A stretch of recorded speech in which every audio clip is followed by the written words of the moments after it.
Hello, my name is Linda Ryan. I'm a librarian at Royal Harvard School. Today we're going to be looking at our evaluative criteria and how this will help you to find quality information on the internet. When you're searching on the internet, it's important to realise that there are no restrictions on people creating websites. Anyone can do it, and information can be published in a website that's not true or accurate by people who are not authority on a subject. Therefore, when searching on the internet, it is important to always be evaluating the information you find, especially if you plan to use it in your assignment. The following criteria will help you to evaluate the information you find on the internet. So authority, accuracy, currency, coverage, and objectivity are all important things to consider when you're deciding on which information to use. You'll notice in the article on this page that they are actually talking about how Facebook and Twitter sites are actually publishing and involved in a lot of publishing of incorrect or false information. Therefore, it's important to make sure that you're always checking your criteria to ensure that you are actually providing correct information. If we take a closer look at authority and what this entails, you need to ask yourself these following questions. Is the author clearly identified? Are the author's credentials listed? Is there an institutional affiliation? For example, is it a government or education site? Does the author have standing in the field? Are they an actual expert in the field or just someone who may not know what they're talking about? And can you easily contact the author for clarification of information? Now, if you look at the site that I've found online, you'll notice that when you're looking for the authority, if you scroll right to the very bottom and look for the copyright symbol, which is located down usually at the bottom of the page. This copyright symbol will tell you who the actual author is, and if it's not an author, it'll be a corporate author, so that's an organisation that's responsible for the information. It should also tell you the actual date of when it was last updated. So if you find one of those, that's great. You can use that information. However, if you don't find that, then you need to also look in some other places, like the About Us page or the Contact Us page, and that will often give you information about who's responsible for the content of the website. Just remember, if you can't find any of this information, just have a look in the banner that's right up the top. It's usually across the top of the page, and then you'll have to use the corporate authority file when you're actually referencing. So the information that will be contained in the banner, they will be who will be responsible for the site. The next thing that you need to have a look at and to assess is the accuracy of the information. So asking yourself, is the information accurate? Does the resource offer a selected list of resources? So for example, a bibliography or reference list of where they've actually gotten their information from.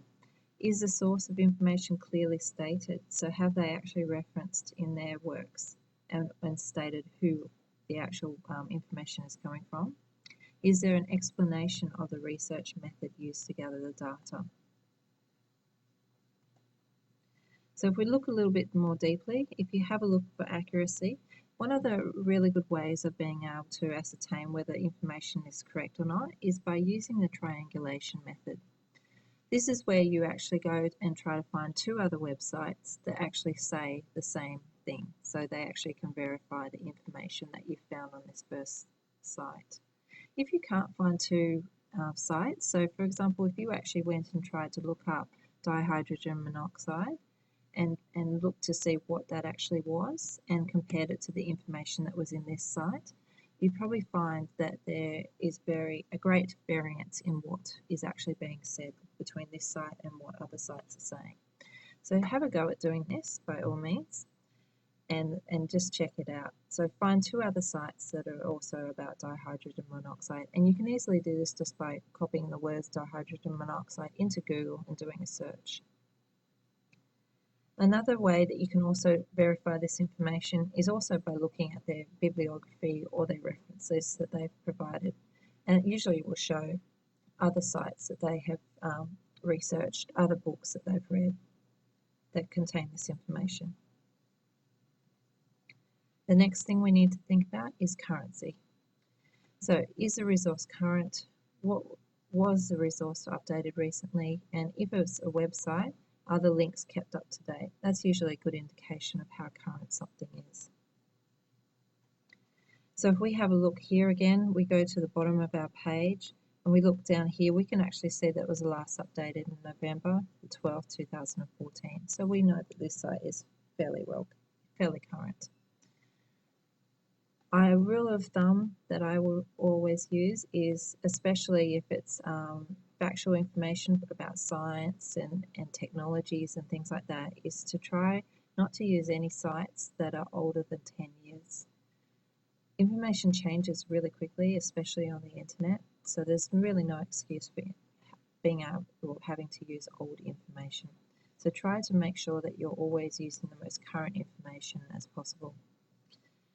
There are some exceptions, like with some of the history sites and things like that, where information hasn't changed, and in that instance it's possibly okay to still use an older site. However, just be really careful and make sure that you double check your information. The next one on the list is coverage. So, does the resource satisfy the needs of the intended audience? Is the subject coverage comprehensive? And does the resource offer extra features not available in other formats? So if we go back to our web page here, what you need to be looking at is whether the content is actually relevant to your focus question. Is it written at a level that is suitable for your audience or suitable for yourself to be able to read and understand? Or is it something that maybe is too simple or too hard?